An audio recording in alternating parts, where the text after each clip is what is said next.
Billionaire CEO finds his cook sleeping on the street. What he decided to do was shocking. It was almost midnight when Richard Sterling pulled his black Bentley in front of the corporate building. The billionaire CEO had forgotten important merger documents in his office. But what he saw stepping out of his car left him speechless.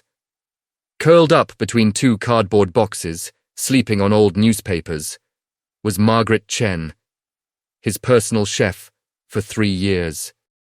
The same woman who prepared his meals every single day was there, on the street, homeless, without dignity. Richard stood frozen, his $3,000 Italian suit contrasting sharply with the scene before him. The woman who knew exactly how he liked his coffee, who remembered his food allergies, who smiled politely every morning. How was this possible? His first instinct was to look away, pretend he hadn't seen anything. But something held him back, something he'd never felt before. A voice inside whispered, "This changes everything." What happened next would transform both their lives forever. 6 hours earlier, Margaret had served a $500 dinner for Richard and his business partners. Alaskan salmon, French wines, artisanal desserts prepared with surgical precision. Now she slept in the cold concrete. Richard watched from a distance, his mind racing. The woman he knew as discreet and efficient looked fragile as a lost child. Her graying hair, usually pulled back in a perfect bun, fell loosely around her face. A police siren wailed in the distance. Margaret stirred, but didn't wake. Richard's hands trembled slightly, something that hadn't happened since his first board meeting 20 years ago. This was Margaret Chen, the woman who arrived at his mansion every morning at 6 a.m. sharp, who prepared his breakfast without ever needing to ask what he wanted. She knew his schedule better than his own assistant. Yet here she was, invisible to the world, rushing past. Business people in expensive cars drove by without a second glance. To them, she was just another homeless person. But Richard knew her name, knew she preferred classical music while cooking, knew she never took sick days. His phone buzzed, a text from his wife about their weekend in the Hamptons. The irony wasn't lost on him. While they planned their luxury getaway, his employee had no roof over her head. Richard took a step forward, then stopped. In his world, problems were solved with money and contracts, but this felt different. This felt personal. Something deep in his chest, a feeling he couldn't name, urged him to approach. His expensive shoes clicked against the pavement as he moved closer. The woman who had been preparing his meals while living on the streets was about to teach him something that would shatter everything he thought he knew about success, dignity, and what it truly means to be wealthy. Richard's footsteps echoed in the empty street as he walked slowly toward Margaret. Each step felt heavier than the last. "Margaret?" he whispered. She jolted awake, instantly alert. Her eyes widened in pure terror when she recognized him. "Mr. Sterling, I can explain." Her voice cracked with shame. She tried to gather her makeshift bedding, attempting to hide the evidence of her situation. But there was nowhere to go, nowhere to hide. Richard had never seen a human being look so vulnerable. In his world of power suits and boardrooms, vulnerability was weakness. But this was different. "How long have you been living like this?" The words came out awkward, unfamiliar. Margaret's shoulders sagged. "Please don't fire me, sir. I promise this doesn't affect my work. I'm always on time, always prepared." "Margaret, answer my question." The authority in his voice was gentle, a tone he'd never used in business. Margaret looked up at him, searching his face for judgment, for disgust, for the reaction she expected. Instead, she saw something she'd never seen in Richard Sterling's eyes before. Genuine concern. 3 months, she whispered. 3 months. 90 days of showing up to work with a smile, preparing gourmet meals, maintaining the illusion that everything was fine, while sleeping on cardboard and newspaper. Richard felt something crack inside his chest. A wall he didn't even know existed. "Why didn't you tell me?" Margaret's laugh was bitter. "Tell you what? That your chef is homeless? That the woman handling your food can't afford her own?" The questions hung in the air between them. Richard realized he'd never actually asked Margaret about her life. Never wondered if she had family, dreams, struggles. She was just the chef. Efficient, reliable, invisible. But now, sitting on the cold concrete at midnight, she was the most visible person in his world. And he was about to discover that everything he thought he knew about Margaret Chen was just the surface.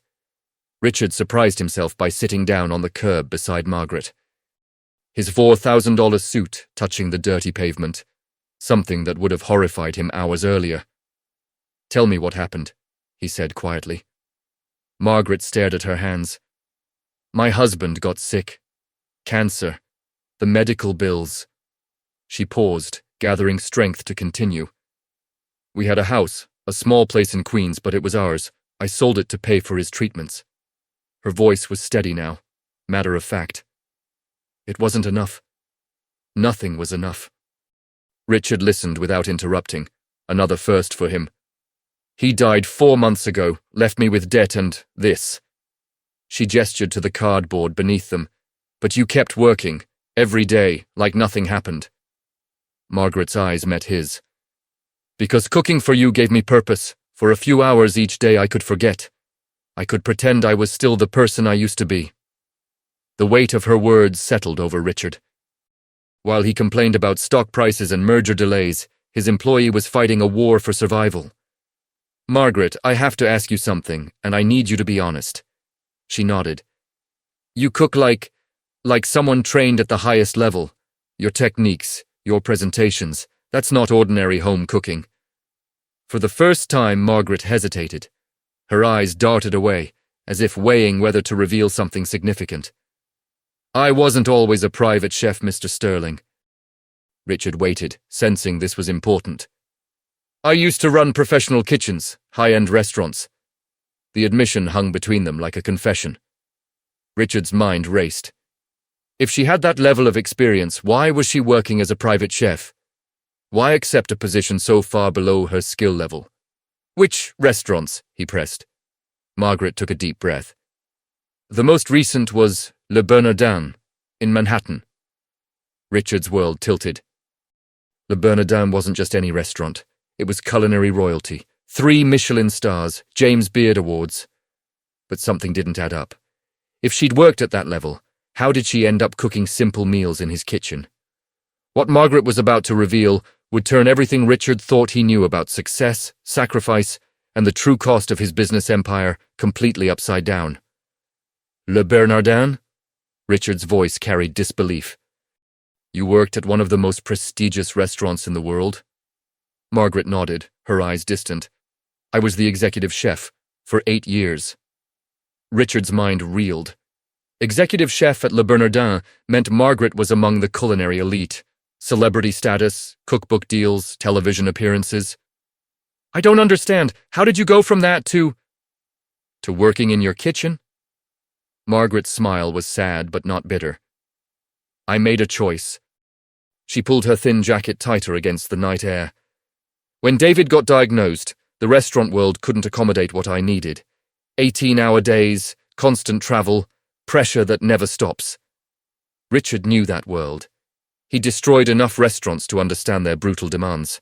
"So, you walked away from everything." "I walked towards something more important. My husband needed me. Not the celebrity chef version of me, just me." The concept was foreign to Richard. In his world, you didn't abandon success. You accumulated it, protected it, leveraged it for more success. But after he died, why didn't you go back? Margaret's composure cracked slightly. "You can't just return to that level. The industry moves fast. My reputation, when you step away, they forget you existed." Richard felt a strange discomfort in his chest. Margaret had sacrificed everything for love, and the world had moved on without her. "Besides," she continued, "I was drowning in debt. I needed immediate income, not the months it would take to rebuild a career." "So you took the first job you could find?" "I took the job that let me keep cooking. That gave me dignity." The word hit Richard like a physical blow. Dignity. While he'd been building wealth, she'd been preserving something he'd never thought to value. "Margaret, let me help you. I can write a check right now, get you back on your feet." No. Her response was firm, immediate. Richard blinked, confused. What do you mean, no? I mean, I don't accept charity, Mr. Sterling. For the first time in decades, someone had refused Richard's money. It's not charity, Margaret, it's compensation, back pay, something. Margaret shook her head. I've worked for what I've earned. Nothing more, nothing less. Richard stared at her, genuinely bewildered. In his experience, everyone had a price. Everyone wanted something from him. I don't understand you, he admitted. I know you don't. Margaret's voice held no judgment, just acknowledgement. You see problems and throw money at them. But some things can't be bought, Mr. Sterling. Like what? Like self-respect. Like the feeling that you've earned your place in the world. Richard had never considered that money might insult rather than solve. The idea was revolutionary to him. Tell me about David, he said, surprising himself with the personal question. Margaret's face softened immediately. He was a teacher, elementary school, made $40,000 a year and loved every minute of it. How did you meet? He came to Le Bernardin for his birthday, saved for months to afford one meal, told me later he'd never tasted anything so beautiful. Richard found himself genuinely curious about this man who'd captured the heart of such a remarkable woman. He proposed in my kitchen after service one night.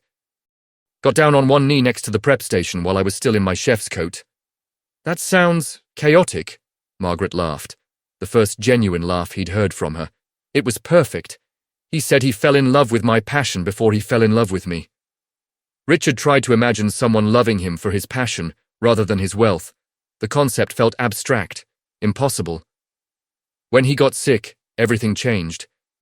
The late nights, the pressure, the constant demands, none of it mattered anymore, only he mattered. And you never regretted it? Margaret looked directly at him. Mr. Sterling, I had 8 years at the top of my profession, but I had 12 years with the love of my life. Which do you think was more valuable? The question hung in the air between them. Richard realized he couldn't answer it, because he'd never loved anything more than his next deal.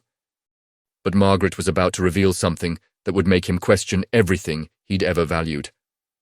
The night air grew colder as Richard processed Margaret's words. Around them, the city hummed with late-night energy, taxis honking, distant music from bars, the occasional siren. But in their small bubble on the sidewalk, time seemed suspended. Margaret, can I ask you something that might sound strange? She nodded, pulling her knees closer to her chest for warmth. In all the time you've worked for me, have you ever recognized me from somewhere else? The question seemed to catch her off guard. Recognized you? I'm not sure what you mean. Richard felt his stomach tighten. I mean from the restaurant industry, from business dealings. Should I have? The innocence in her question made what he was about to reveal even more painful. Richard had spent his career acquiring and dismantling businesses with the cold efficiency of a surgeon. Companies were numbers on spreadsheets, employees were overhead costs to be minimized. But sitting next to Margaret, those abstract decisions suddenly had a human face. The Sterling Corporation. We specialize in acquiring underperforming hospitality properties. Margaret's expression remained neutral, waiting for him to continue. We buy struggling restaurants, hotels, entertainment venues, then we restructure them for maximum profitability. That sounds like good business, Margaret said quietly. Richard's throat felt dry. Restructuring usually means eliminating staff, reducing costs, changing operations completely. The weight of his confession hung between them. Margaret's eyes began to show understanding, a slow recognition of where this conversation was leading. In 2018, we acquired a portfolio of high-end Manhattan restaurants. The previous owners had overextended, taken on too much debt. Classic case of artistic vision exceeding financial reality. Margaret's breathing had changed, becoming shallower. One of those restaurants was struggling despite its reputation. 3 Michelin stars, James Beard recognition, but hemorrhaging money every quarter. Mr. Sterling, Margaret's voice was barely a whisper. We closed Le Bernardin 6 months after acquisition, terminated all staff contracts, sold the property to a hotel chain. The silence that followed was deafening. Margaret stared at him, her face cycling through emotions, confusion, realization, then something that looked like tragic understanding. "You," she began, then stopped. "I destroyed your career, Margaret. Without knowing you existed, without caring who you were, I eliminated your job and never looked back." The irony was crushing. The man who had unknowingly dismantled her professional life had been eating her cooking for 3 years. The woman whose livelihood he'd casually erased had been serving him with grace and dignity every single day. "All this time," Margaret whispered, "you've been the one who—" "Yes, and I never knew, never cared to know." Richard had expected anger, accusations, hatred. Instead, Margaret simply stared at the ground, processing the cosmic cruelty of their situation. The universe had brought them together in the most impossible way, victim and perpetrator, sharing a midnight sidewalk confession that would change everything. Margaret remained silent for what felt like an eternity. Richard watched her face, searching for the explosion of anger he deserved. Instead, she seemed to be traveling back through memories. "Le Bernardin," she finally said, her voice distant. "Do you know what that kitchen meant to me?" Richard shook his head, afraid to speak. "I started as a prep cook when I was 22. Worked my way up over 15 years, every station, every position. The other chefs called me Iron Margaret because I never broke under pressure." Her eyes found a distant point in the darkness. "The day I became executive chef was the proudest moment of my professional life.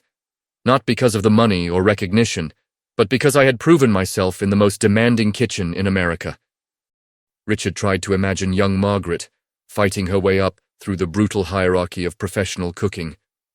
"I revolutionized that menu, Mr. Sterling, brought French technique together with Asian influences in ways no one had attempted. Food critics called it transcendent cuisine." The pride in her voice was unmistakable, and Richard realized he was hearing about achievements that rivaled his own business successes. "We had a waiting list 6 months long. Celebrities, politicians, foreign dignitaries. I cooked for presidents and movie stars, but my favorite customers were always the young couples saving up for anniversary dinners." Margaret's smile was genuine now, lost in better memories. "I had a team of 37 chefs, each one handpicked, trained personally by me. We weren't just colleagues. We were family. Long hours, incredible pressure, but we created magic together every single night." Richard felt a strange pang in his chest. He'd never experienced that kind of professional camaraderie, that sense of creating something beautiful with others. The James Beard Award came in 2016, Outstanding Chef, Northeast Region. When they called my name, David was in the audience, crying harder than I was. "You were at the pinnacle of your industry. I was living my dream," Margaret confirmed. "But you know what the strangest part is, Mr. Sterling?" Richard waited. Even at the height of success, even with all the accolades and recognition, the most satisfying moments were still the quiet ones. Early morning prep, when the kitchen was peaceful, the perfect brunoise of vegetables, the exact moment when a sauce reached the right consistency. Her description painted a picture of artistry that Richard had never considered. In his world, success was measured in numbers. In Margaret's world, success was measured in perfection of craft. "I never cooked for fame or fortune," she continued. "I cooked because transforming raw ingredients into something that could make people weep with joy felt like the closest thing to magic I'd ever experienced." Richard realized that Margaret hadn't just lost a job when Le Bernardin closed. She'd lost her identity, her life's work, her connection to something transcendent. And he had taken it all away with a signature on a purchase agreement. "Margaret?" Richard's voice was barely audible. "I need to tell you something else." She looked at him with eyes that seemed older than they had an hour ago. "When we acquired Le Bernardin, I never set foot in the restaurant, never met any of the staff.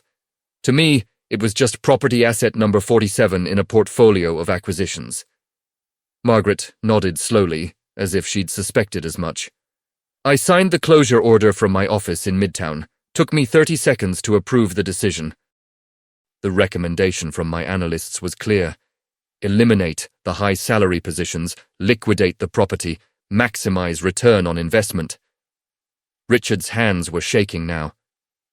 I destroyed 38 careers, including yours, without spending a single moment considering who those people were, what those jobs meant, what would happen to the families depending on those paychecks. Mr. Sterling, no, let me finish, because there's something else you need to know. Margaret waited, bracing herself. That acquisition made Sterling Corporation $4.7 million in profit. The hotel chain that bought the property paid us 3 times what we invested. I used that money to buy my 3rd vacation home. The numbers hung in the air like accusations. Margaret's life's work converted into profit margins and luxury real estate. While you were losing everything you'd spent 15 years building, I was congratulating myself on a successful quarter. Richard looked directly at her. The woman who had created transcendent cuisine was dismissed from my thoughts the moment I signed that paper. But the profit from destroying your career bought me a house in the Hamptons that I visit twice a year. Margaret's composure finally cracked, not with anger, but with something that looked like profound sadness. The night we got the closure notice, she said quietly, my team gathered in the kitchen after service. We cooked one last meal together. Not for customers, just for us. She wiped her eyes with the back of her hand. We made every signature dish we'd perfected together. David came to pick me up and found us all sitting around the prep table, crying into the most beautiful food we'd ever created. Richard felt something breaking apart inside his chest. That was the night David first mentioned feeling tired all the time, the night he said he'd been having headaches. We were so devastated about the restaurant closing that we almost missed the early signs of his illness. The connection hit Richard like a physical blow. Margaret's professional devastation had coincided with her personal tragedy. The 2 catastrophes had intertwined, creating a perfect storm that had swept away everything she'd built. So when you ask me if I recognize you, Margaret continued, the answer is no. The man who signed my termination never cared enough to learn my name. But the man sitting next to me right now, you're someone different. Richard realized that Margaret was right. The man who had carelessly destroyed lives from behind a mahogany desk felt like a stranger to him now. Richard sat in stunned silence, processing the full scope of what Margaret had just revealed. The timeline was devastating. Le Bernardin's closure, David's illness, the cascade of events that had led to this moment. I have to ask you something, Margaret, and I need you to be completely honest. She nodded, her face illuminated by the streetlight above them. During these 3 years of cooking for me, have you ever felt angry? Have you ever wanted to, I don't know, poison my food or sabotage my meals? Margaret's response surprised him. She laughed. Not bitterly, but with genuine amusement. Mr. Sterling, do you know what my first thought was when I walked into your kitchen for the job interview? Richard shook his head. I thought, this is the most beautiful kitchen I've ever seen in a private home. Professional-grade equipment, perfect layout, everything a chef could dream of. She gestured toward the building behind them. I never researched who you were beyond knowing you could afford to pay me fairly. I was desperate for work, but I was also excited to cook again. To use those beautiful tools to create something meaningful. Richard tried to process this. You never connected Sterling Corporation to Richard Sterling? Why would I? You were just Mr. Sterling, a businessman who appreciated good food.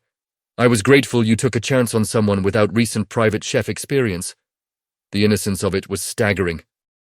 While Richard had been unknowingly employing the victim of his corporate ruthlessness, Margaret had been genuinely happy to have found work that honored her skills. Every morning when I planned your meals, I put the same care into them that I used to put into a 20-course tasting menu, not because you demanded it, but because that's who I am. Richard felt tears forming, something that hadn't happened since his father's funeral 15 years ago. You've been cooking with love for the man who destroyed your life. I've been cooking with love because that's the only way I know how to cook, Margaret corrected. David used to say that my food tasted different when I was angry or sad, that emotions were ingredients just as real as salt and pepper. The wisdom in her words hit Richard like a revelation. In his business world, emotions were weaknesses to be suppressed. In Margaret's world, they were essential elements of creation. So every meal I've eaten has been prepared with gratitude, Margaret finished. Gratitude for having a purpose, for being able to use my skills, for working with someone who never criticized or demanded changes. Richard realized that while he'd been consuming Margaret's food, he'd also been consuming her emotional generosity. Every breakfast, lunch, and dinner had been an act of grace from someone who had every reason to hate him. Margaret, I don't deserve your kindness. Kindness isn't about deserving, Mr. Sterling. It's about choosing to see the best in people, even when they can't see it in themselves. The simple profundity of her statement left Richard speechless. Margaret had spent 3 years teaching him about humanity without either of them realizing it. She had been his teacher all along, and he was only now beginning to understand the lessons. Richard stood up abruptly, pacing in the small circle of streetlight. His usually perfect composure was completely shattered. "This is insane, Margaret! Do you understand what you're telling me? You've been showing me unconditional kindness while I'm the person who ruined your entire life." Margaret remained seated, watching him with calm eyes. "You've been grateful for a job that pays a fraction of what you used to earn. Grateful to work for the man who eliminated your dream career. How is that possible?" "Because," Margaret said simply, "holding on to anger would have destroyed me more completely than losing Le Bernardin ever could." Richard stopped pacing and stared at her. "That's not normal, Margaret. Normal people would hate me. Normal people would want revenge. And what would that accomplish?" The question stopped Richard cold. In his business world, revenge was strategy. Competitors were enemies to be defeated. Obstacles were things to be eliminated. "It would be justice," he said weakly. "Justice for whom? Would hating you bring back my restaurant? Would it resurrect my husband?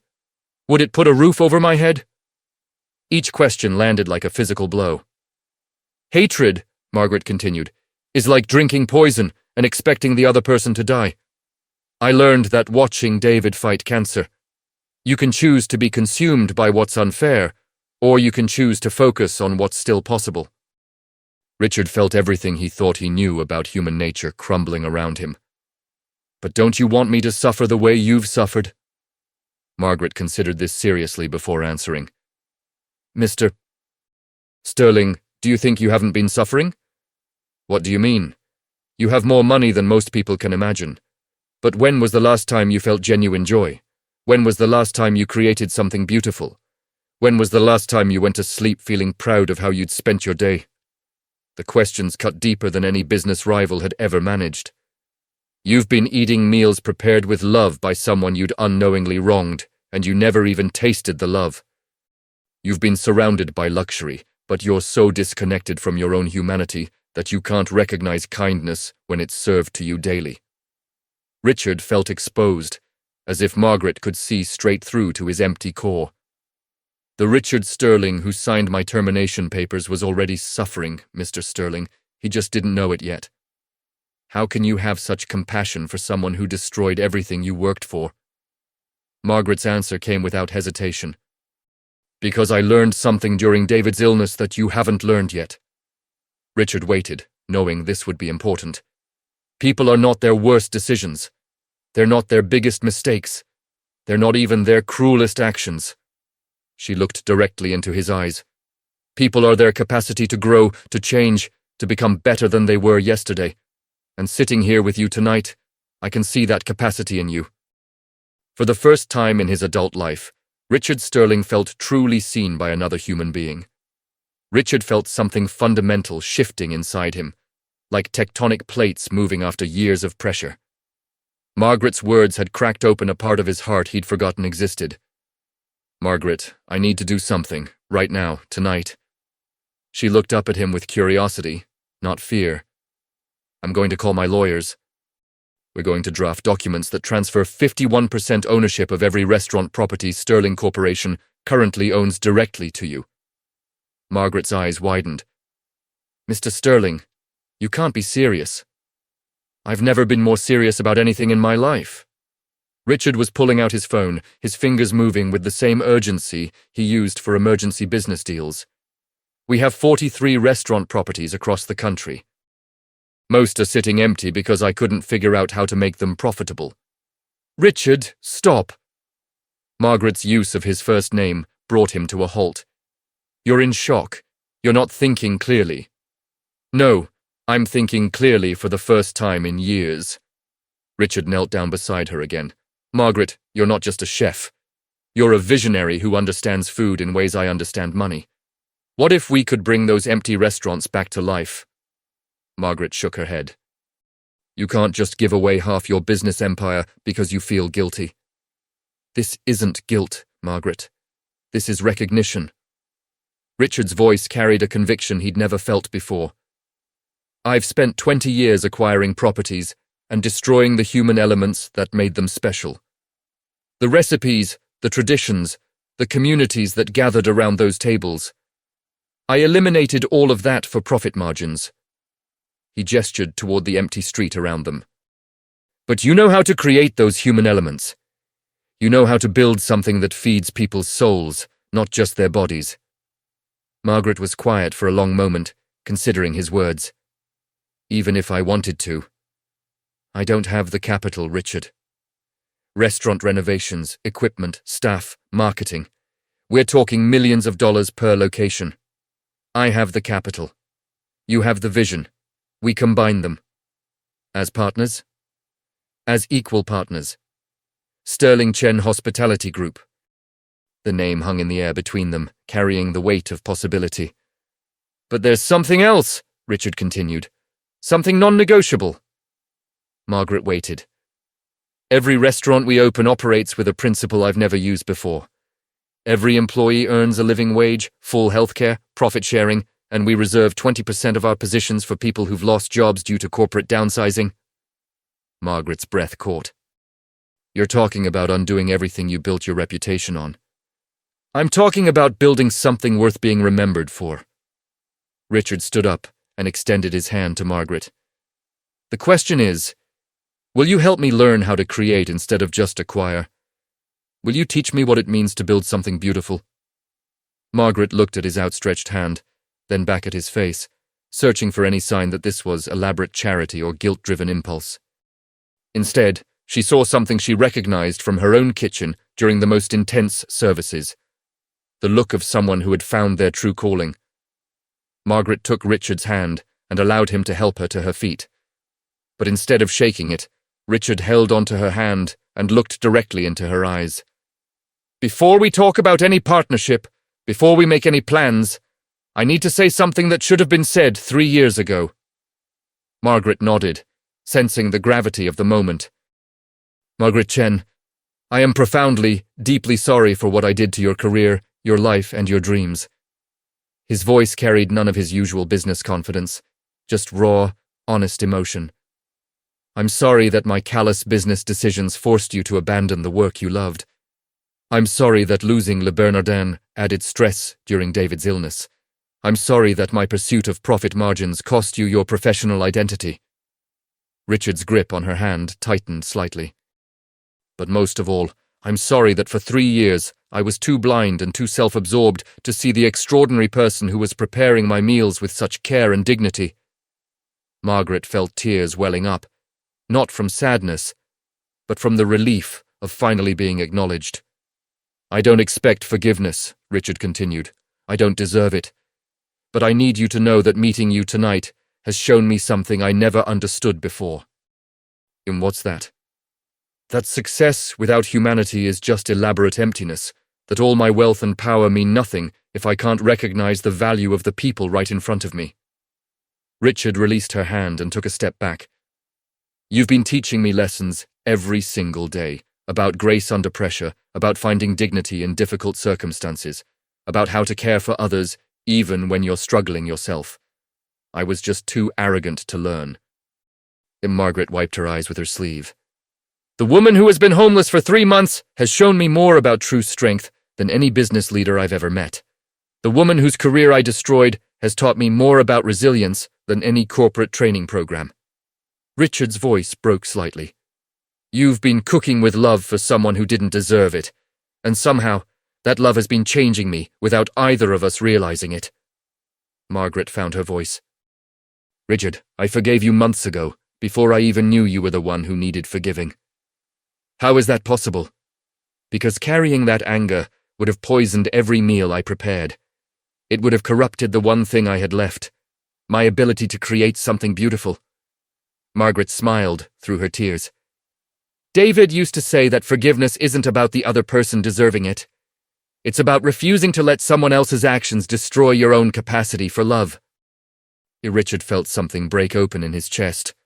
Not painfully, but like dawn breaking after the longest night. So, when you ask for forgiveness, Margaret continued, you already have it. You've had it all along. The question now is, can you forgive yourself enough to become the person you're capable of being? The question hung between them like a bridge, spanning the gap between who Richard had been and who he might become. For the first time in his adult life, Richard Sterling understood that the most important business deal he'd ever make was with his own conscience. 6 months later, Richard stood in the completely renovated kitchen of what had once been Le Bernardin. But this wasn't a restoration, it was a revolution. Margaret moved through the space with the fluid grace of someone who had found her way home. The kitchen buzzed with controlled energy as her hand-picked team prepared for their soft opening. Fire 2 lamb, 1 duck, 3 salmon. Margaret's voice carried the authority Richard remembered from their first business meetings, but with an additional quality he'd never heard in boardrooms. Joy. Yes, chef, came the unified response from her team. Richard watched from the pass, amazed by the transformation, not just of the restaurant, but of everything they'd touched over the past half-year. Sterling Chen Hospitality Group had reopened 7 restaurants across 3 states. Each one operated under principles that would have seemed impossible to Richard's former self. Living wages starting at $25 per hour, comprehensive health care for all employees including their families, and profit sharing that meant servers and prep cooks became stakeholders in success. Behind! Called James, a former line cook from one of Richard's closed restaurants in Chicago. He'd been unemployed for 8 months before Margaret personally recruited him for their flagship location. The Second Chance hiring program had become their signature. 20% of their staff were people who'd lost jobs in corporate downsizings, not just Richard's, but acquisitions across the industry. Former managers worked alongside recent culinary school graduates, creating a culture that valued experience and fresh perspectives equally. Richard, taste this. Margaret appeared beside him with a spoon of sauce that smelled like heaven. It's the reduction for tonight's special. Beef short rib with our signature glaze. Richard tasted it and closed his eyes. Even after 6 months of Margaret's cooking, her ability to create complex flavors still amazed him. It's perfect, he said. It's David's recipe, Margaret replied quietly. He created it for our anniversary dinner 2 years before he got sick. I've never made it for anyone else until tonight. The gesture wasn't lost on Richard. Margaret was sharing her most precious culinary memory as part of their new beginning. Margaret, there's something I need to tell you. She looked at him curiously. This morning I got a call from the James Beard Foundation. Sterling Chen has been nominated for Outstanding Restaurateur of the Year. Margaret's eyes widened. But here's the thing. They want to interview both of us, as partners. They said what we're doing with employee ownership and second chance hiring is revolutionizing the industry. Margaret leaned against the pass, processing the news. You know what this means, don't you? Richard continued. We're not just running successful restaurants, we're proving that treating people with dignity can be profitable. That caring about your employees creates better food, better service, better everything. Margaret smiled. David would have loved this. He always said the best meals were made by happy people. Richard looked out at the dining room, where early guests were already seated. Former competitors, food critics, and ordinary families shared tables. The atmosphere was warm, welcoming, alive with conversation and laughter. Margaret, I need to ask you something. What? Are you happy? She looked around the kitchen, her kitchen, watching her team work with passion and precision, knowing that everyone there was earning enough to support their families, knowing that they were creating something beautiful together. Richard, for the first time since David died, I'm not just surviving. I'm thriving. The answer was everything Richard had hoped for. 2 years later, the Sterling Chen model had sparked a nationwide movement. 47 restaurants reopened, creating over 8,000 jobs with dignity and purpose. But the real transformation wasn't in the numbers. Richard had established the David Chen Foundation, named after Margaret's late husband, providing interest-free loans for displaced restaurant workers to start their own businesses. 12 former employees had opened successful establishments using the foundation's support. Margaret's story became a Harvard Business School case study. From homelessness to partnership, redefining corporate responsibility. She spoke at conferences worldwide, not as a victim who overcame, but as a visionary who transformed an entire industry's approach to human capital. The morning Richard found Margaret on the street, he thought he was discovering someone else's tragedy. Instead, he discovered his own capacity for humanity. Sometimes, Margaret said during her TED Talk that garnered 15 million views, the person who needs saving isn't the one sleeping on the street. Sometimes it's the one walking past. Their partnership proved that second chances don't just transform the forgotten. They transform those who choose to remember. Hit subscribe and like if this story reminded you that everyone deserves a second chance.